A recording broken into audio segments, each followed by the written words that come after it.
Bon, pour nangai, bâtiment sur la vidéo au balaksa. Jibin Piana, pas cher. Quand il Jibin Piana, c'est spirituel. C'est vraiment spirituel. Les gens vont comprendre sur Jibin Piana a signé pour babenga ngo za ba contrat moko bo signé contrat inconseil. Il fait nango et yaka.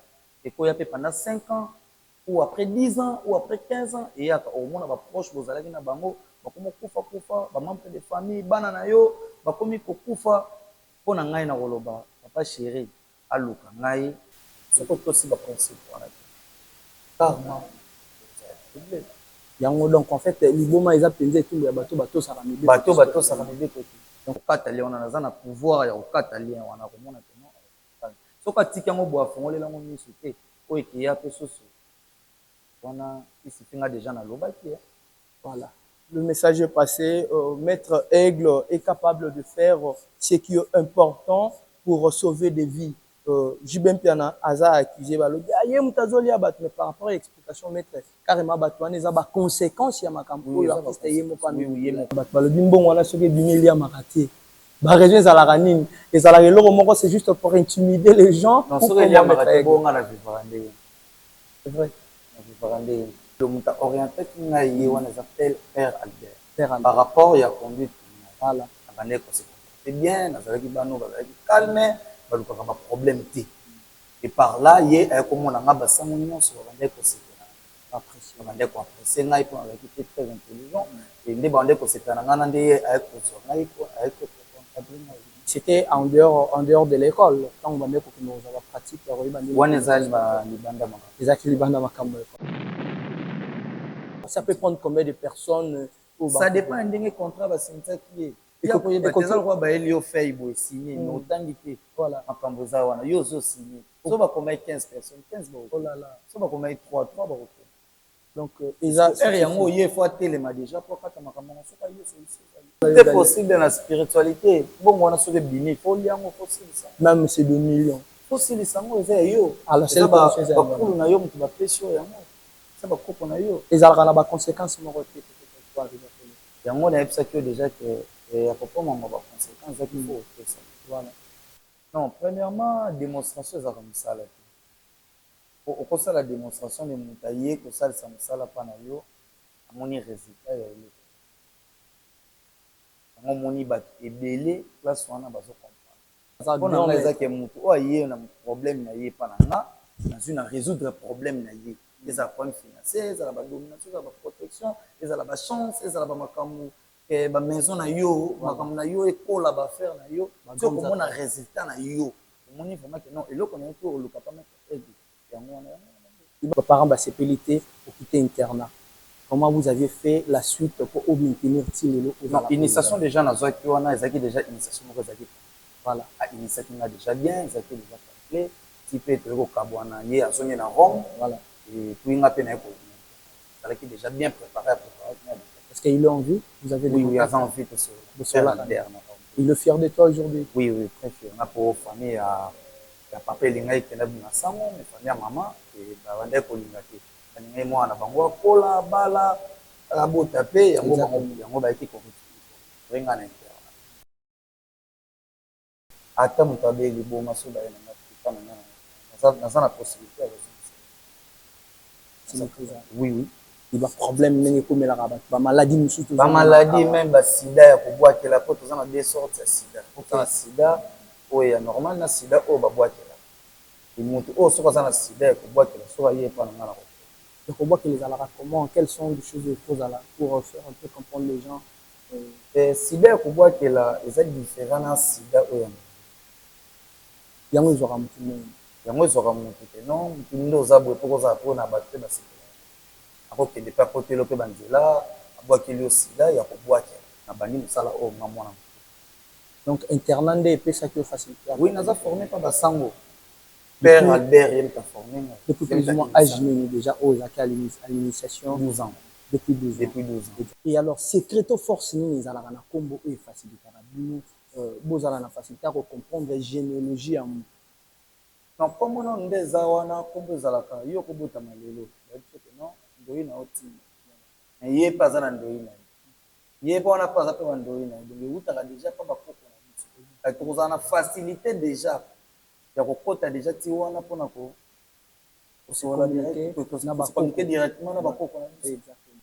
nyonso oyo eza spirituel ezala baproblème finance ezala mwasi obotaka te ezala oza na baproblème ya mabala ezala oza na poto baproblème ya mikanda partout dans le monde naza wana le maître aigle naza na mpona kosunga nini mpona badomination bachance partout kokanga basi kokanga mibali tout nasalaka naza na limite moko te.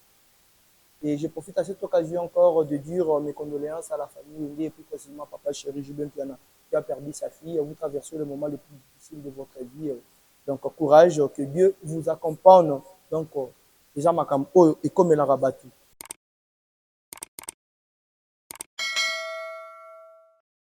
Messieurs, dames, je prends le courage de vous saluer. Nous y sommes là, comme d'habitude, avec cette trop belle émission qu'on parle toujours de la tradition. Et moi, Taji Kongolo, je vous présente cette émission avec Maître Aigle. Mais avant tout, et on ne pourrait pas s'oublier la grande famille qui nous soutient. On est là en direct des Joulisme. Je Papa Mams, qui nous accorde toujours à cette faveur d'être là ensemble pour vous informer si nous avions besoin de l'espace.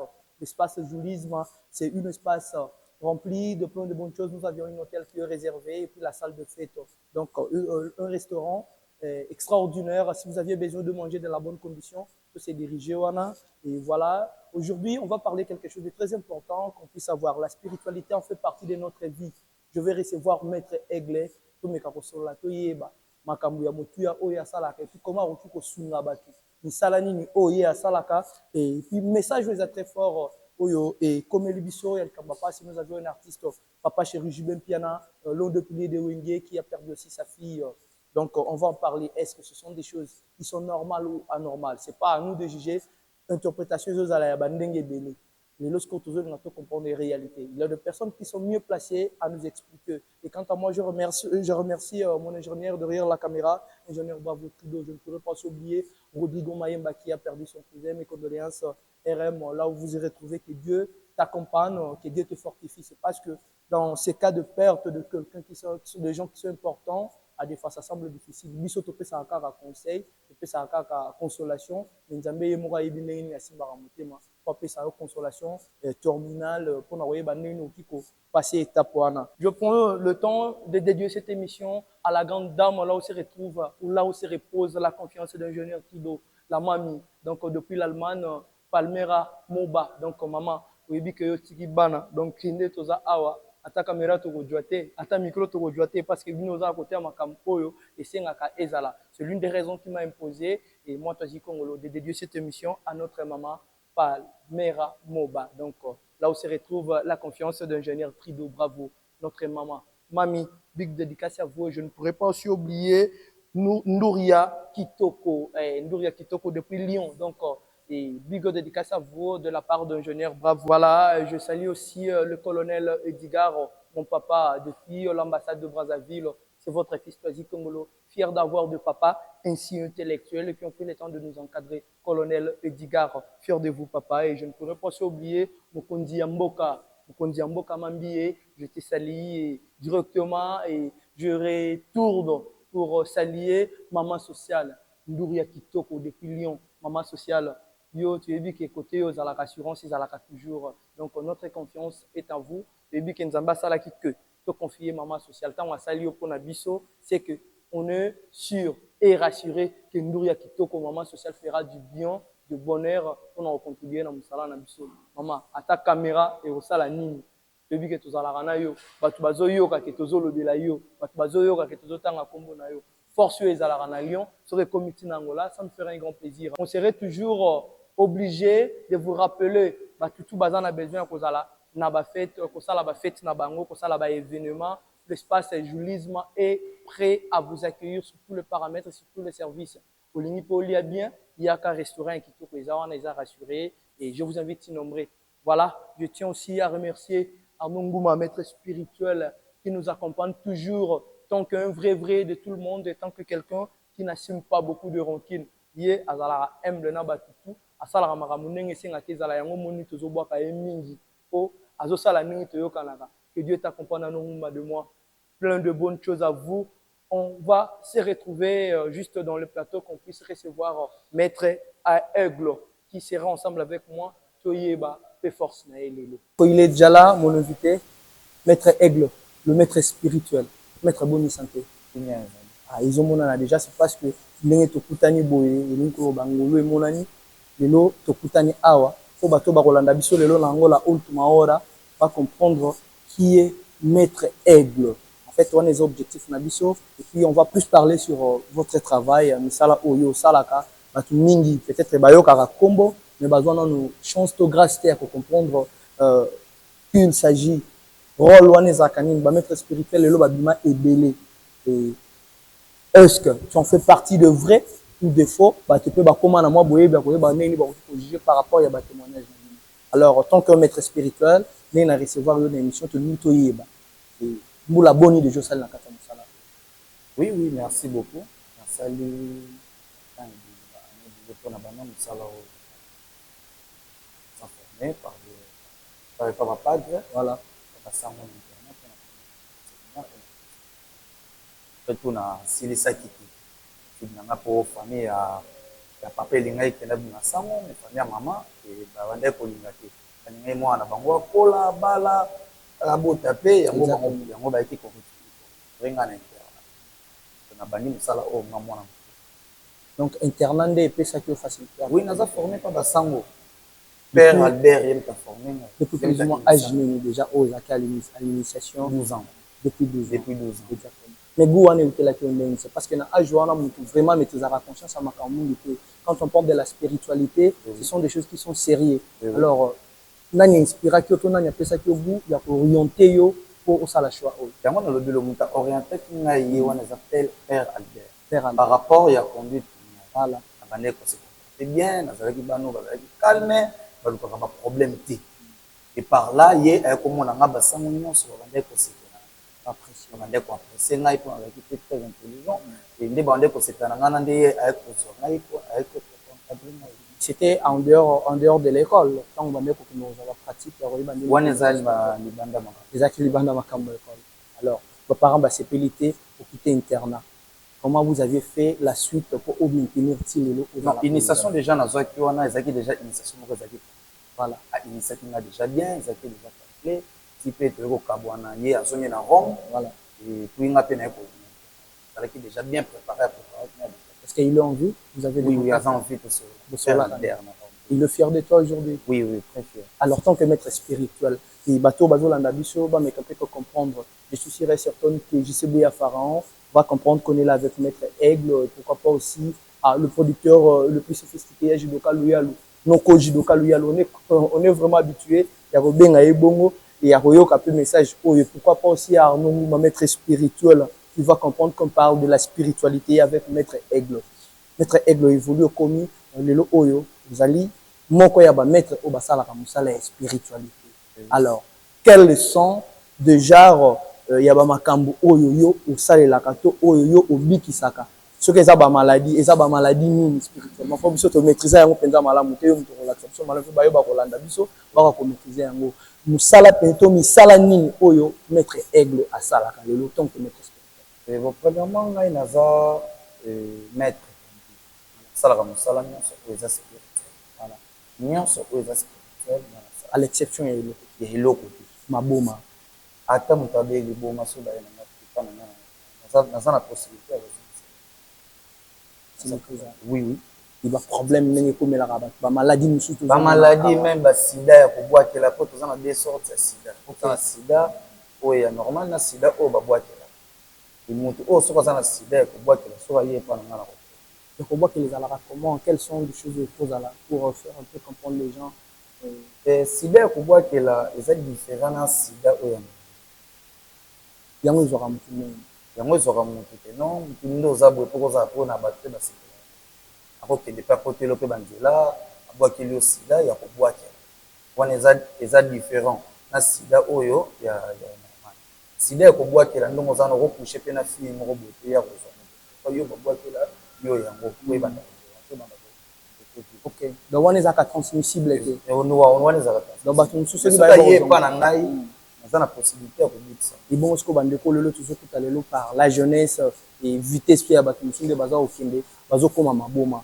maboma wana ndenge bakómaka yango tolingi mpe tocomprendre tant que yo oza maître ezalaka di ya quoi premièrement eza ke non nde eza wana balobaka na spiritualité faut kotosa soki otosi mibeko te bakopesa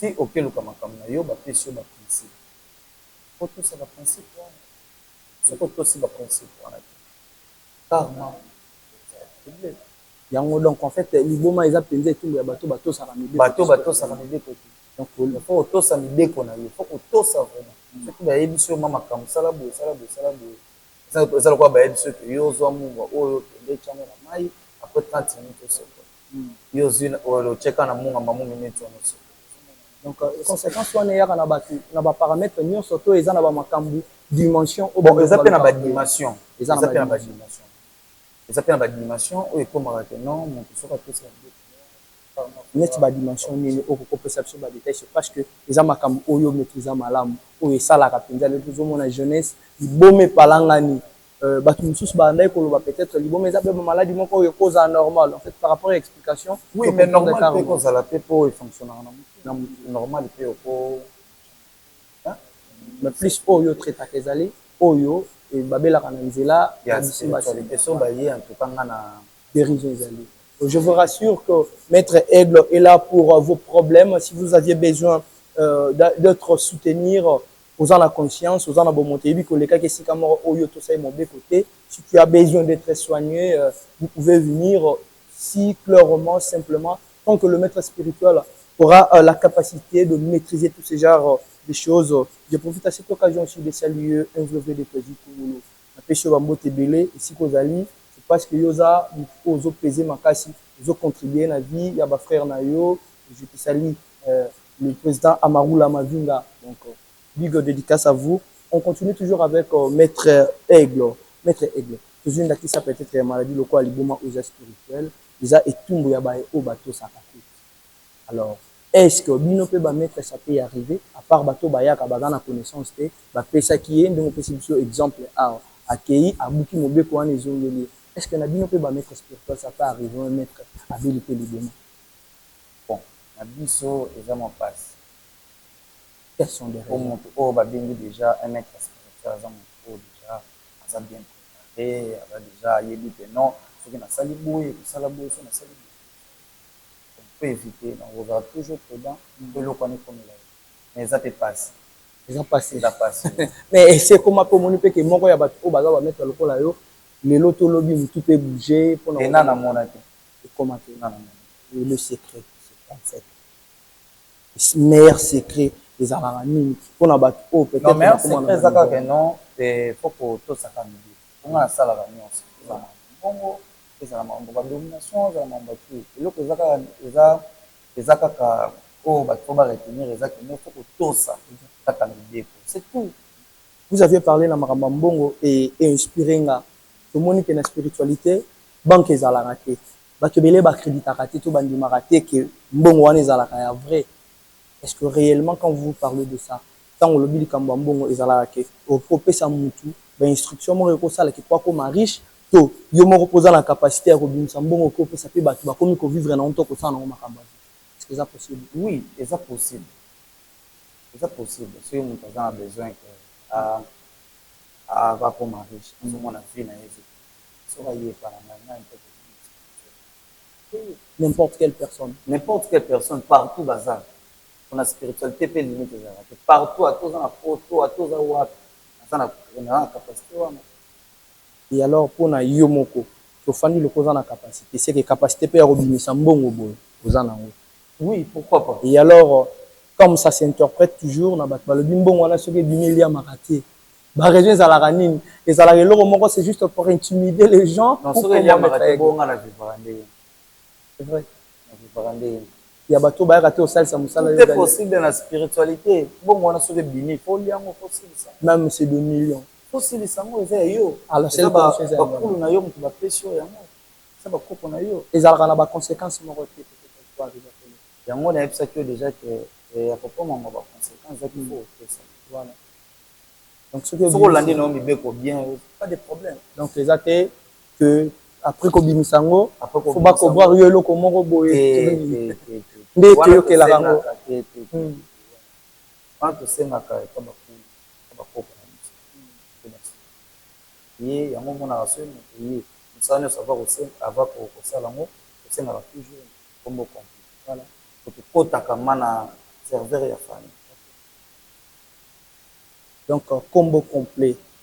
Donc, c'est par l'identité que vous découvrez la personne. Bon, si on est aux Aranabaka, yango, je n'ai pas vous n'avez comment mouké.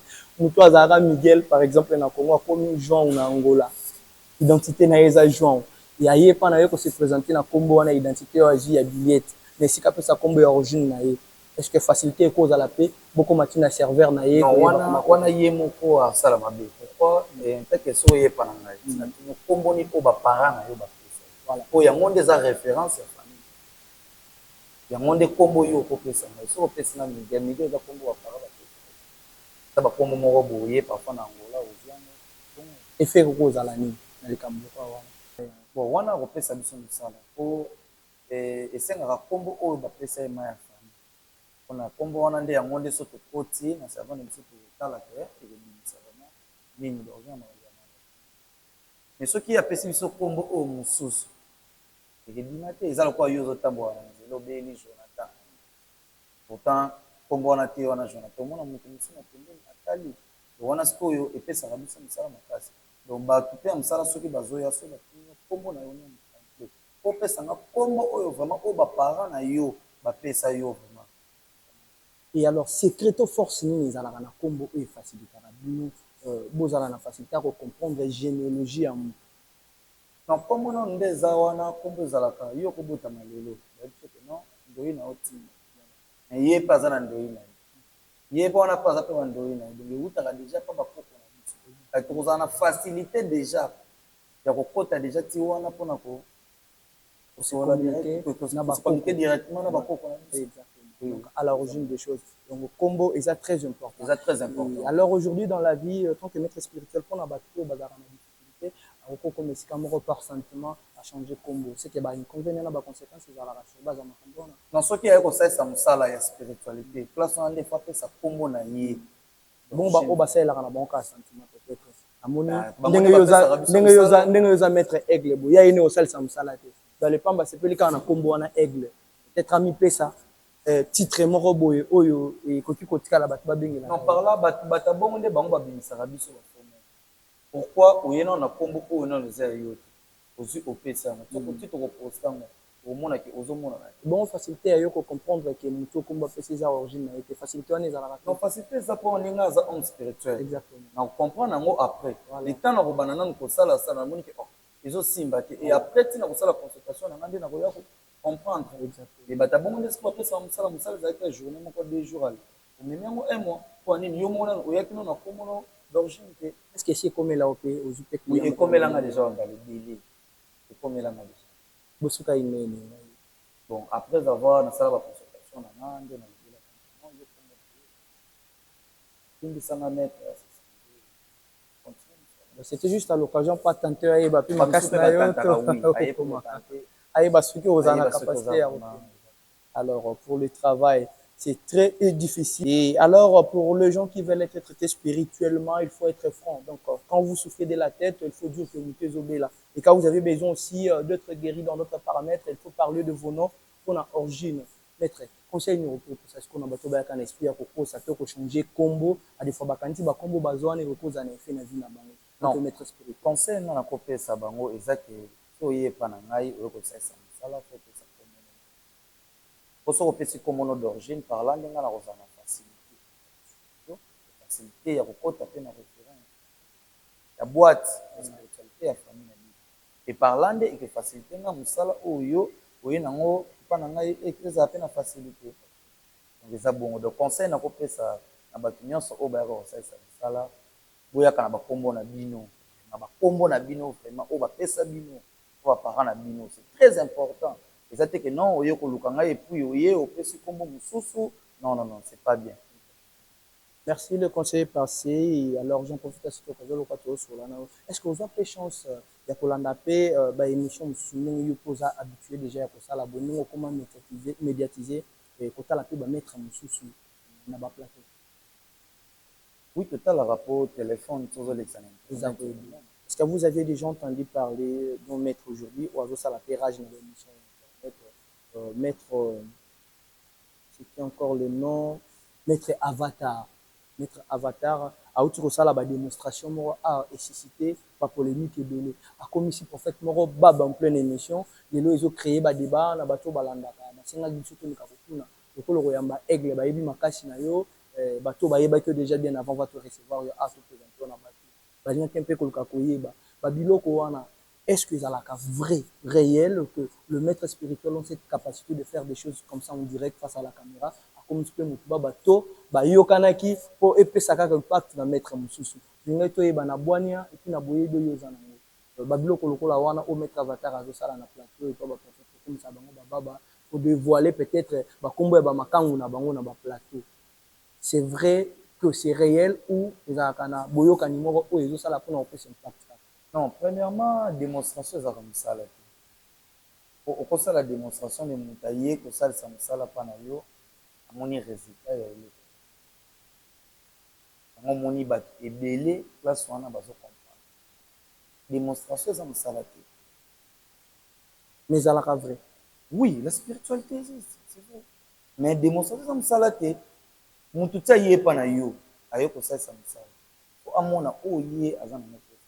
Mais na cause minutes o a on a sali ba démonstration bat balandinga et après avoir baé pendant ngai makambo bazana ngo ça bamonya ngo ba koloba donc ba mettre office ba sala ba démonstration bongo et ils a ba bloko penje ko takaroti non pour vous pour comprendre que mutu azar non mais ça que mutu o yé na problème na yé pendant na une résoudre problème na yé les problèmes financiers les ba domination ba protection les ba chance les ba makambo ba maison na yo makambo na yo ekola ba faire na yo so comment na résultat na yo moni vraiment que non et l'autre on est pour le papa mettre yango il va processus démonstration ok merci beaucoup donc démonstration ils ont ba bloc o eza ba bloc moins miké démonstration za musala ko ça ngo na ndenge no so yepe ça ngo masada te alors musala les aller penza ko résoudre ba situation ba problème ba tout ce qui ba ye ils ont la résolu yango wana nde alors ndenge ba ko yeba ke maître spirituel au hasard maître ya bien ou maître spirituel au hasard le kuta un problème est ani aux en pirate original voilà comment tu au yeba et pour na ko détecter ngo za ma passe au détecter ngo so sali misala na mo net ngande na zabu mutazuli me wana ngeza ficho wana alibeni ngai a contacter ngai on o ya zala ki na mo parce on ndia ko otoko zala ba maître belé toko zala 10 mais au mona ka deka yo ko yeba mo to sali musala na nga omoni ke problème mo zala ki na ngo yango na mettre aide à souligner na place on ande yo ko ndima ko tambola ki ba place ebele yango moni na vraiment na ye vraiment pour nous batu nyonso o baza perdu batu nyonso o bazo croire sur te ba ya pa na ba le biko zali client suka oyo kutana ki na ye maître aigle oyo tretaki ezalaki quand le résultat ni ne peut pas ezalaki mpona mamambo naza plus voilà résultat positif résultat on va prendre des témoignages ya client wana na prochaine émission lelo loka tolingai to faire comprendre à bino misala au maître aigle asalaka ndenge nini amemelaka makambo na ye apesi biso mpe badétail par des questions de la curiosité c'est parce que ce qu'on vit aujourd'hui la spiritualité tellement vaste tozomona makambo ebele nde na mekai kotuna ye mikina ya makambo eza oyo kospécule po tomeka mpe kozwa barésultat toza notre programme oyo eza rétabli habituellement par semaine on serait là avec lui si vous avez besoin de poser vos questions de vos problèmes le numéro est affiché et s'abonnez-vous massivement dans ces chaînes Angola Ultima Hora TV c'est par ici que vous allez continuellement suivre les émissions de maître spirituel mais on va continuer avec le séance toujours avec le maître spirituel maître aigle alors pourquoi aigle oui premièrement aigle azana pour mon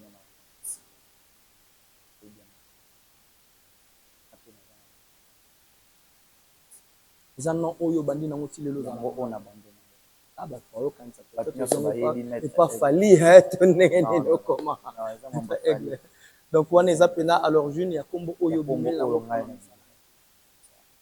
ça fait toujours du bien na cadre ya makambo nde tolobelaki ndenge eza kospécule deuxième paramètre oyo ndenge na touche nde tomoni déjà bato ebele ya misala oyo osalaka soki baza na makambo ezotunisa bango spirituellement bakozala na facilité déjà ya koya pembeni na yo. Toza mpe na likambo moko oyo ezotumisa communauté lelo oyo artiste Juben Piana akufelaki mwana na ye oyo eza kozala toujours mal interprété au sein de l'orchestre autaki koperdre Seguin Mino Maniata oyo azalaki moko ya bapilier epuis azalaki rapproché ya Papa Chéri et après Wenge BCBG a perdu encore Zulema moko ya bayembi oyo a contribué mpe na Wenge BCBG et subitement l'intervalle il y a tant que même pas un mois Juben Piana a perdu sa fille makambo eza kozala interprété ebele alors bino tant que boza bamaître bozalaka mpe mieux placé bocomprenaka mpe spiritualité et les gens disent que ce sont des choses qui est en train de naviguer plus na makambo etali spiritualité koyoka makambo bongo kotala makambo bato bazoloba vraie version maître Aigle est-ce que okoki kopesa biso yango na likambo etali disparition ya mwana non selon la spiritualité Juben Piana aza na bakonte c'est vrai oui sur le plan spirituel eza na bacontra mosusu Juben Piana asigna eza bacontra mo babengaka alors maître monti biso que makambo wana nyonso ya Juben Piana eza spirituel tant que maître spirituel maître Aigle nini okoki koloba na artiste c'est parce que yo poza moko ya bato oyo ozwaka temps ya kotraite bato baza souffrance spirituellement lokolo omoni yango lokolo oyebi yango olance message oexplike biso clairement tocomprendre nini oyo okoki koloba na Juben bon mpo na ngai bato nyonso bakotala video oyo balakisa Juben Piana parce makambo ya Juben Piana eza spirituel eza vraiment spirituel eza bacontrat mosusu Juben Piana asigna oyo babengaka yango eza bacontrat moko boye osigne contrat eza inconseil baefe nango eyaka ekoya mpe pendant 5 ans ou après 10 ans ou après 15 ans eyaka omona baproche bozalaki na bango bakomi kokufa bamembre de famille bana na yo bakomi kokufa mpo na ngai na koloba Papa Chéri aluka ngai na kokata lien wana nakokata lien wana naza na pouvoir ya kokata lien wana komona ke non soki atiki yango boye afongolela yango miso te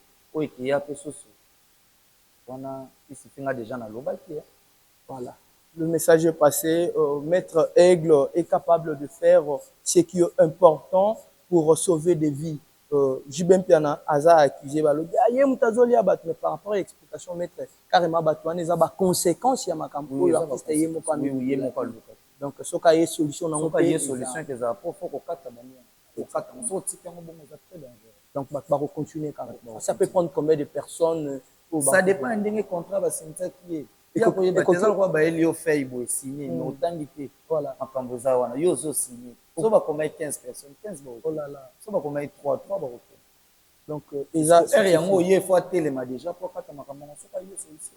Merci beaucoup, Maître Aigle est disponible pour faire quelque chose de mieux pour n'avoir nini toki ko stopper na hémorragie oyo. Et je profite à cette occasion encore de dire mes condoléances à la famille et plus précisément Papa Chéri Juben Piana qui a perdu sa fille. Vous traversez le moment le plus difficile de votre vie. Donc courage, que Dieu vous accompagne. Donc déjà makam oyo et comme la rabatu. Il faut être prudent dans la vie.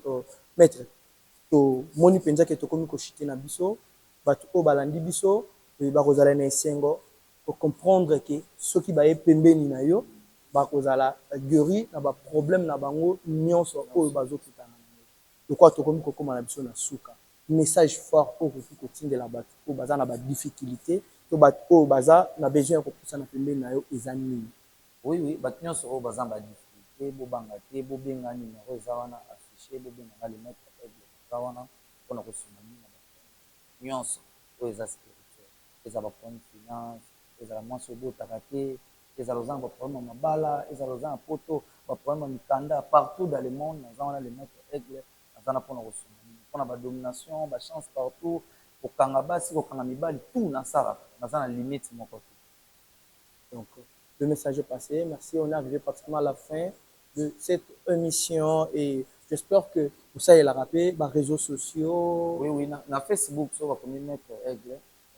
apparaître voilà juste Aigle za na komo ba pirater ba compte mais so batali nga ba moni photo na nga eza exactement Aigle numéro na nga pesa affiché wana so bakomenga na WhatsApp na appel normal ba komona baza disponible dans les régions voilà vous êtes invité si vous aviez des problèmes spirituels et si vous aviez besoin d'avoir une solution sur vos problèmes veuillez contacter maître Aigle donc ça sera étape par étape neto solune lelo boyebi musala o maître Aigle ndenga exposer les biso a o asalaka et Alors, à la prochaine occasion, on aura aussi besoin de vos appels, vos questions, et ça sera très important pour aider biso to solo la bino bato bozana ba makambo ezo tumisa bino boki obenga biso na numéro eza affiché ba question na bino ko za l'important inambalo ezoya tango tokoya pour analyser na ba question to ça la casting ya mituna e ko permettre biso to solo la maître aigle qui est le maître spirituel. Et quant à moi, derrière la caméra, je salue ou je remercie ingénieur Bravo Trido de son travail bien fait et les efforts que vous êtes en train de fournir. Mais noir, kolonga mona ko molinga na benga ngo awomi ko ndimandima na ya ngo moi trop. Faisait ba péter marambango ezo côté la rawa. Big salutations, félicitations à vous, ingénieur Trido. Et je salue aussi de l'autre côté, je reste Mwanza depuis Paris et pourquoi pas aussi à un vrai de Toisi Congo depuis Paris. Le lopoto dans le bino basé Belé, lumière ya Wambo, Amega de Newade, je vous salue depuis Wambo. Et puis je retourne encore. iPhone, vous qu'à de moi, je te salue. Vous qu'à depuis Paris, que Dieu t'accompagne, a fait des choses, on est tout le qui ça la plaisir. Le long à boire à battre de l'été. Amarula Mavinga, le président pour l'éternité, je te salue encore de ce que vous aviez fait pour Toisi Congolo. Et Maître Aigle, comme une option à Souka, nous sommes déjà pratiquement nous sommes principal adresse dans le Bakolanda, Tolimito Kabwana na mission. Bilobana ya Souka pour une émission oyo des animes et Tokabwana na mission. Ce qui peut vous remercier, bah oyo bah soutenir kayo, et la caméra est là et puis on va se séparer. Ah, mobanga na kopesa libanga bo mona ya comment kotambola na. Ah, OK. Voilà. Ça crée des problèmes. Donc, on s'est limité là. Merci de nous accorder cette émission. Tofani Nonatan, je vis tant vraiment à construire la macam aussi important et depuis Batiko Barolanda sur la émission. Donc, c'est ce que moi je pourrais te dire. On se sépare. Bye bye. À la prochaine occasion, on va se retrouver pour cette seconde émission, toujours avec Maître Aigle. Je vous l'envoie.